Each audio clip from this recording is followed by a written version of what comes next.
নন্দীগ্রামের তৃণমূল প্রার্থীর বিরুদ্ধে এফআইআর। চোখ রাখবো এই মুহূর্তের সবচেয়ে গুরুত্বপূর্ণ খবরে। নন্দীগ্রামের তৃণমূল প্রার্থীর বিরুদ্ধে এফআইআর। বিজেপির বুথ সভাপতিকে মারধরের অভিযোগে এফআইআর দায়ের।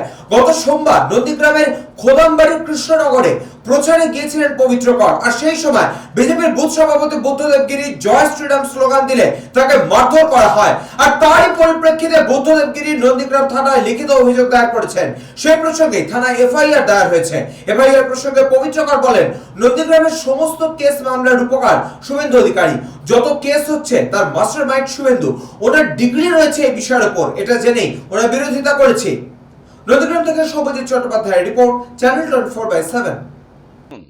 নন্দীগ্রামে টোটাল কেস মামলার যে রূপকার তিনি হচ্ছে শুভেন্দু অধিকারী। যত মামলা, যত কেস, যত মানুষ অসহায় বোধ করছে, জর্জরিত হচ্ছে, সবের মাস্টার মাইন্ড শুভেন্দু অধিকারী। ওনার এটার উপরে ডিগ্রি আছে, স্পেশাল ডিগ্রি আছে। উনি ওই রকমই করবে, এটা আমরা জেনেই ওনার বিরোধিতা করছি।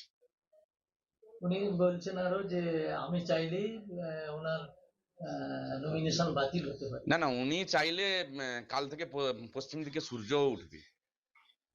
ওনার বিশাল চাওয়া পাওয়া আছে, যে কোনো সময় পৃথিবীর আলো উনি বন্ধ করে দিতে পারে। দেখা যাক, 4 তারিখে হিসাব হবে। অভিযোগ হলে করতে হবে। আপনাকে এই ভিডিওটা দেখাই, এটা প্রার্থী যে নন্দীগ্রামে, একে আমি মুখে নাম আনতে চাই না, is not my counter part, people knows it very well. আপনি বলুন তো, একজন প্রার্থী দাঁড়িয়ে থেকে গোটাগত ভেটুরিয়ার মুসলমানদের দিয়ে আপনি দেখুন তো, আমাদের বুথ সভাপতিকে পিটিয়েছে, আজকে এফআইআর হয়েছে প্রার্থীর নামে।